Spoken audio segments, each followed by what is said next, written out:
This is BottomlineBurke. Respect. The expensive truth with BottomlineBurke. The expensive truth with BottomlineBurke. The expensive truth with BottomlineBurke. And that's the bottom line. Welcome back to a special edition of The Expensive Truth with BottomlineBurke. 6 o'clock this morning, Eastern Time, the NBA community's world was rattled and shocked by the reports that the Portland Trailblazers head coach, Chauncey Billups, was arrested in his connection with illegal gambling by the FBI. Additionally, current Miami Heat guard Terry Rozier also was arrested by the FBI in Orlando. And the third party that was also arrested was former Cleveland Cavaliers, former player as well as coach Damon Jones, who was also connected to both Chauncey Billups' situation or charges, as well as Terry Rozier.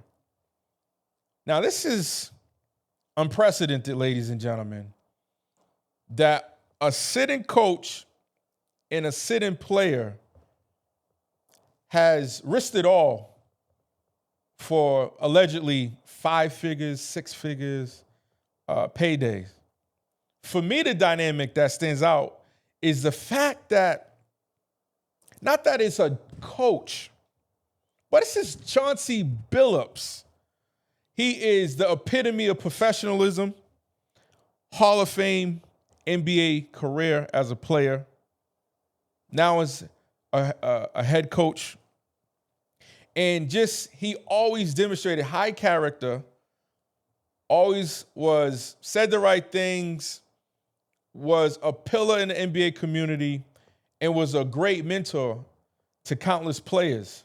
So that to me is shocking that it's him.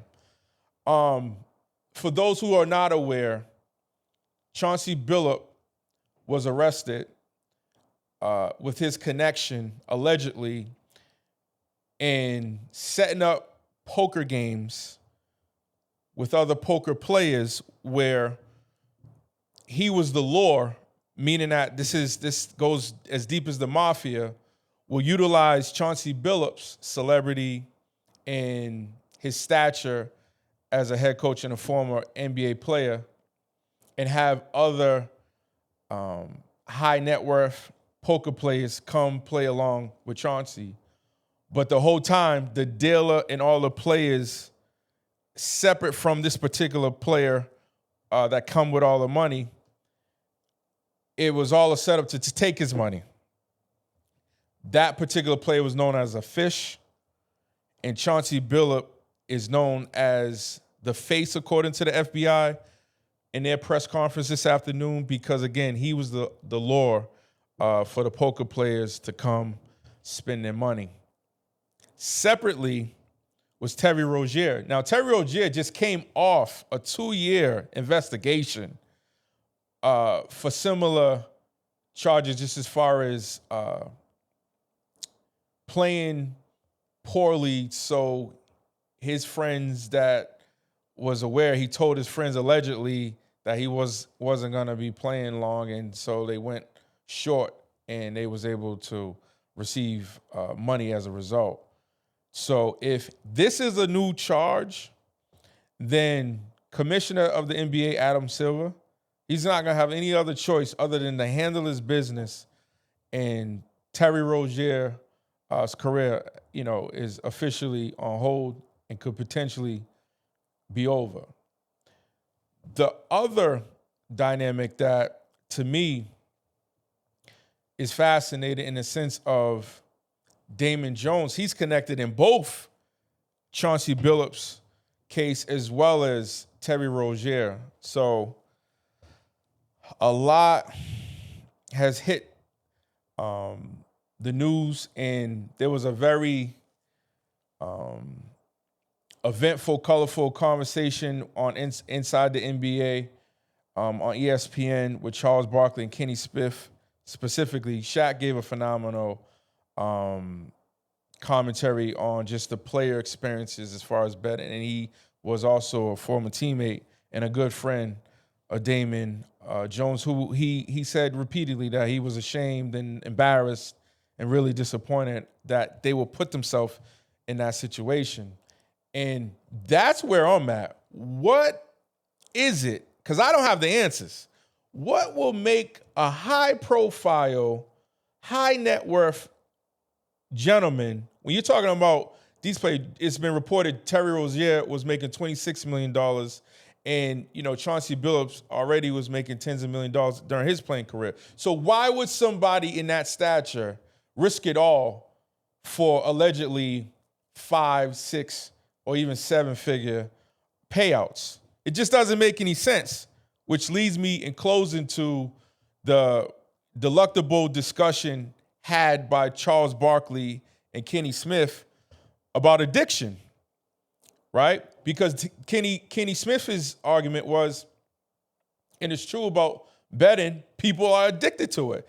And when you're addicted, you're irrational, right? And that will provide some justification for such a nonsensical, foolish act and to risk it all on something short term. And like Shaq said, all money's not good money. Charles Barkley think the NBA just dropped the ball, right? Because Terry Rozier was under investigation for 2 years. They didn't find nothing, and here we have him. He's back being arrested for similar charges. And Charles Barkley, we know Charles Barkley is going to say it like it is. He's saying that's stupid, it's foolish. There's absolutely no reason to ever put yourself in that situation. You got to think about your family, your teammates, your own long-term career, livelihood. And I agree with both. Right? As a former player myself, yes, I know plenty of players that bet it. I know plenty of players that blew money away. But this is different.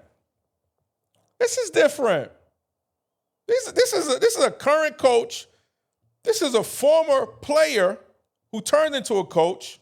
And this is a current player who just survived or was resolved of this previous investigation. And again, if this is a new charge, this is not going to be good at all. It's going to be dire. And I just think as far as the players, hey, as a former player, players, I'm not surprised when they get in this situation. It's the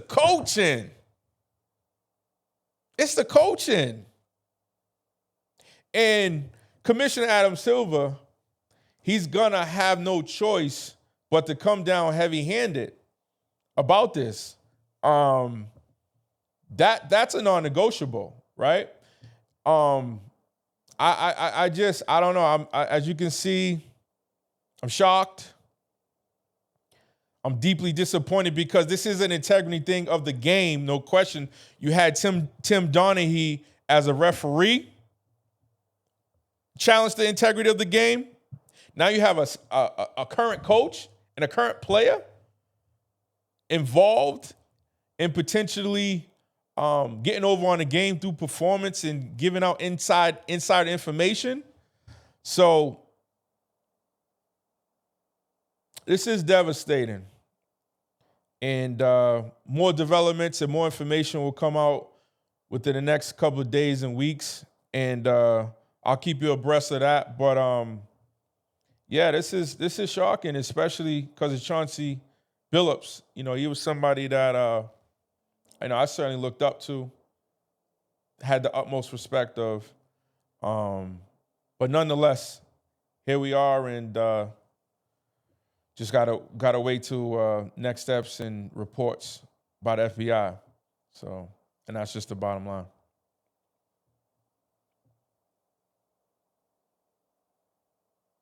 Oh, you know what? I think also this is a perfect time for all collegiate, high school coaches, parents of athletes, to have this discussion about betting, because whether people want to acknowledge it or not, it's addictive, right? There's a real addiction. And with all the NIL money presently available, we have to remind athletes that do it legally, but don't get yourself in these situations where you could risk it all for a few dollars. And this is just a great tee up for, again, all coaches, parents, and players to have this very important discussion, because this is an integrity thing, this is a character thing, this is a life thing, and that's the bottom line. In other news, what I wanted to discuss was Stephen A. Smith's appearance on Carmelo Anthony's incredible show, 7 p.m. in Brooklyn. And I'm going to get right to it. On the show, Stephen A. Smith started to walk back how aggressive he was with Kyrie Irving. And one additional piece of information that he shared that I did appreciate, that made a lot of sense of the relentless, ongoing assault towards Kyrie in the media during that particular time when Kyrie refused to take the shot, was Stephen A. Smith shared that his bosses, who were billionaires and well-off folks, asked him, well, I took the shot. Why can't Kyrie Irving do it? And that essentially put the battery in Stephen A's back, and that's why he was relentless, right? There's a lot of pressure, there's a lot of influence, and a lot of authority, quite frankly, coming, that type of messaging coming from his boss internally. So that justified, that small detail justified why he was relentless. And I'm happy to hear that Kyrie's father and Stephen A. Smith and Kyrie, they all got that resolved. And I just think that that's a beautiful story, and that's the appropriate ending. And I'm happy that that's just water under the bridge and everybody's moved on. That same sentiment, that same desire is what I hope spills over into Stephen A. Smith's relationship with LeBron James. For over the last year, every single time Stephen A. gets in front of a mic, he talks about how much he dislikes or even despises LeBron James. And my thing is simple. Stephen A., without question, even though you are easily one of the most polarizing people in television history, nonetheless, the fact is you also are one of the greatest to ever do it. That's irrefutable, despite how people feel about you personally. LeBron James is going to go down as arguably the greatest basketball player to ever live. I know you say he's second. A lot of folks have him at minimum third or fifth. But nonetheless, again, he is the best of this generation. At the same time, you're the best at what you do. And the question is, of all players, Stephen A., it has to be LeBron. It has to be now. My ask is this, because I think that I think it's just a missed opportunity, and I think as time goes on, the fact that there's not a memorable sit down between you and LeBron, just like you got it with Shaq, you got it with Kobe, you got it with AI. I think 10, 15, 20 years from now, there was nothing with you and LeBron.